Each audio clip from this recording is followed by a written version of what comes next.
जी हाँ, Israel Hamas जंग से जुड़ी एक एक अपडेट लगातार हम आप तक पहुंचा रहे हैं। आपके साथ मैं हूं समीर अब्बास, मेरे साथ सुरभि शर्मा भी मौजूद हैं। हिजबुल्लाह और हमास एक साथ आ गए हैं और आगे महाविनाश की घड़ी नजदीक है ऐसा नजर आता है, क्योंकि हानिया जो कि हमास का चीफ है वो ईरान के सुप्रीम लीडर खामेनेई से मिलने पहुंच गया। इस मुलाकात में क्या तय हुआ यह भी जानकारी आपको देंगे। बड़ी खबर इसी से जुड़ी है। हमास चीफ इस्माइल हानिया ईरान पहुंचा। तेहरान में ईरानी लीडर से हानिया की मुलाकात हुई है। ये देखिए तस्वीरें जारी की गई है बाकायदा इस मुलाकात की। जंग के हालात पर दोनों के बीच ये चर्चा हुई है।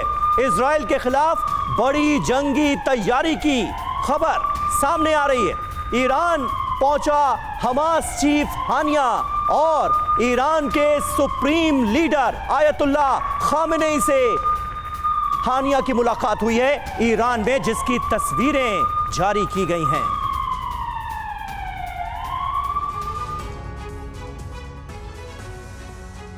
तो देखिए 7 अक्टूबर को इजरायली नागरिकों पर किए गए हमास के हमले के बाद से फिलिस्तीनी समूहों के साथ ईरान के संबंधों को लेकर कई सवाल खड़े हो रहे हैं। फिलिस्तीनी हक के नाम पर ईरान हर मोर्चे पर हमास को मदद दे रहा है और यह सिलसिला लगातार जारी है। पूरी तरह से हमास के साथ खड़ा हुआ है ईरान। ये ईरान बताने से हिचक भी नहीं रहा है। ईरान हमास कनेक्शन को समझिए, इजराइल के लिए यह बड़ी टेंशन है। हमास चीफ से ईरानी नेतृत्व की मुलाकात हुई है। तेहरान में जंग के हालात पर दोनों के बीच चर्चा होती है। 1979 से फिलिस्तीन समर्थक है ईरान और ईरान के फिलिस्तीनी गुटों के साथ गहरे संबंध हैं। गाजा के विद्रोहियों को ईरान से लगातार मदद मिलती आई है। इजराइल के खिलाफ चरमपंथी समूह से भी करीबी है, नजदीकी है। हमास को ईरान से मिलती है वित्तीय मदद। ईरान का चहेता है हमास का इस्माइल हानिया और वो पहुंचता है तेहरान और वहां पर ईरान के बड़े नेताओं से उसकी मुलाकात होती है। सुरभि, ये बहुत अहम डेवलपमेंट है। बिल्कुल बड़ी बातें यहां पर हैं, क्योंकि जंग के बीच हानिया की ईरान में मौजूदगी किस तरीके से बड़ा संकेत दे रही है। कहना गलत नहीं होगा कि ये कोई आम बात नहीं है समीर। और तेहरान में खामेनेई से हानिया जिस तरीके से मुलाकात कर रहा है, बड़े दावे इसको लेकर किए जा रहे हैं। हमास का ये नेता, और जाहिर सी बात है ईरान में इसकी मुलाकात आखिर क्यों? सबसे बड़ा सवाल, क्या ईरान हमास को समर्थन या उसके करीबी का इजहार नहीं करना चाहता? हालांकि ये बात दुनिया जानती है कि ईरान पर्दे के पीछे से हमास का पूरा सपोर्ट करता है। अब ये भी समझना जरूरी है कि इस मुलाकात के मायने क्या हैं, क्योंकि माना तो यही जा रहा है कि इस मुलाकात में हमास और ईरान कुछ बड़ा प्लान कर रहे हैं। यही वजह भी है कि गाजा जंग में विनाशक मोड़ के बड़े संकेत मिल रहे हैं। वहीं आशंका इस बात की भी है कि ईरान से हमास को घातक हथियार मिल सकते हैं। ये जानना और समझना जरूरी है कि ईरान हमास का सबसे बड़ा सैन्य सहयोगी है और हमास लड़ाकों को ईरान ट्रेनिंग भी देता आया है। अब हथियार मुहैया कराए जाते हैं, ये बात भी दुनिया के मंच पर एकदम पानी की तरह साफ है।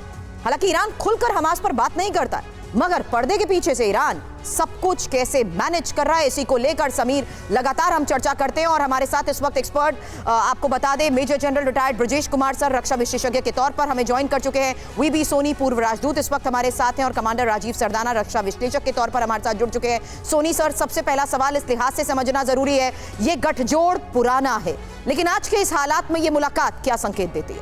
ये सबसे पहले तो ये है कि जो इस प्रकार का जो उनके ऊपर प्रेशर आ रहे हैं वो अकेले नहीं कर सकते हैं। उसकी तैयारी की थी, मैं हमास की बात कर रहा हूँ, इसकी तैयारी बहुत पहले से थी और इस प्रकार से उन्होंने तैयारी की, उसका सब अभी तक उसको विश्लेषण करना पड़ेगा, टाइम लगेगा उसको समझने में। लेकिन क्योंकि प्रेशर अब उनके पास आ रहा है, उनके ऊपर अटैक्स हो रहे हैं, टारगेटिंग हो रही है, और इसलिए उनको मॉरल सपोर्ट के अलावा मटेरियल सपोर्ट भी चाहिए। बिकॉज ईरान उनको सिर्फ मॉरल सपोर्ट ही नहीं देता, बल्कि काफ़ी चीज़ें उनको मिलिट्री इक्विपमेंट वगैरह देते हैं। तो long term point of view therefore ये देखना पड़ेगा कि वो किस प्रकार का और नए हथियार ला रहे हैं, या और प्रकार की नई नीति ला रहे हैं, या और किस प्रकार की सपोर्ट ला रहे हैं। बिकॉज ईरान अकेले में नहीं कर पाएगा, ईरान के साथ और भी सपोर्ट मिलेगी उनकी। तो उनको दिखाने के लिए, इजरायली को दिखाने के लिए कि वो अकेले नहीं हैं, ना रहेंगे, और आगे तक उनको सामना करेंगे। ठीक है सोनी साहब, और ये गठजोड़ आने वाले वक्त में क्या गुल खिलाता है हमास और ईरान का, ये देखने वाली बात होगी।